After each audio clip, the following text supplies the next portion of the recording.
I now wish to invite the Honorable Mokgalapa to the podium.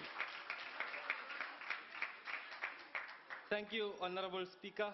Honorable President, the widespread and pervasive corruption is wrecking the capacity of the state to deliver services to the people of South Africa.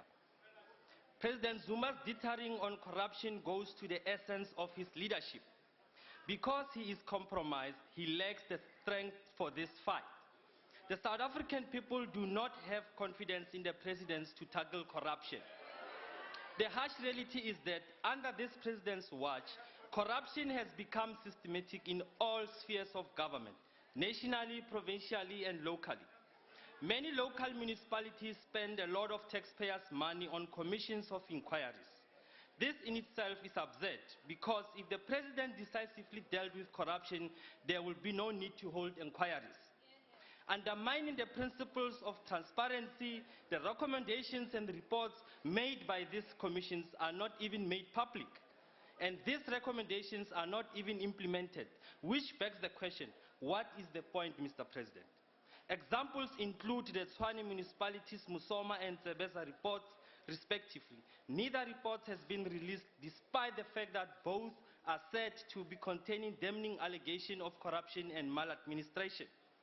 Systematic monitoring of corruption is poor.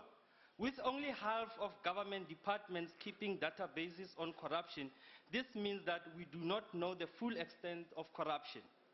The eThekwini Manase report has yet to see the light of day. This secrecy and inaction by government, in turn, often incites violence and protests. Batho ba lapisitse ke bobodu. Batho ba batla puso eo e emelang ditlhokwa tsa bona le go tlhompha ditokelo tsa bona ka go direla setšhaba. The lack of intergovernmental relations is a source of concern because this leads to underspending, lack of planning, lack of alignment and collaboration. This in turn leads to duplicate projects and programs that waste taxpayers' money. The President in his reply must spell out how will he work to provide better coordination between the spheres of government and the departments. Corruption is endemic in the public service and government should act and walk the talk.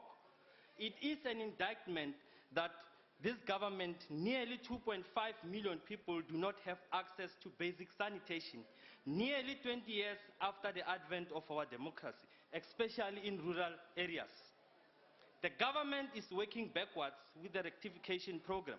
Approximately 1 billion is used for rectification of shoddy workmanship by contractors who are appointed for their political connectedness to the ANC. Honorable Speaker, the lack of monitoring, inspections and accountability are the direct causes of this fruitless and wasteful expenditure. People are being robbed of their right to access to decent housing through corruption and irregular tender contracts. Corruption in housing is very endemic, from the illegal sale of land to the manipulation of beneficiary lists and tender entrepreneurs that are the norm in housing. A clear example of this was the 900 million tender in Limpopo that was awarded to friends and allies of politicians through the rectification program of precisely the same amount. Honorable Speaker, the gap market is an important market that has been neglected by government. The President boasted last week that 126 million rand has been set aside for the gap market program. This is pathetic when you consider that this is almost half of what is being spent on his Nkandla compound. Almost 10,000 people could have been accommodated, which means 2,500 households, Mr. President. The 1 billion guarantee fund and the 83,000 subsidy scheme has not yet been implemented by provinces since the announcement last year. Most of all, the provinces hasn't spent their 70% of their allocated human settlement development grant. And mostly, the 7 billion allocated for urban settlement development grant for upgrading of informal settlement, only 32% of informal settlement have been upgraded thus far. This is a shame.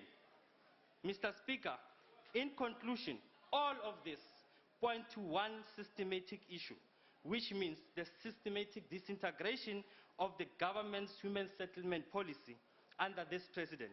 and South Africa has lost the confidence in him to root out corruption when and whenever it manifests its ugly head. I thank you, Honorable Speaker. I thank the Honourable Speaker.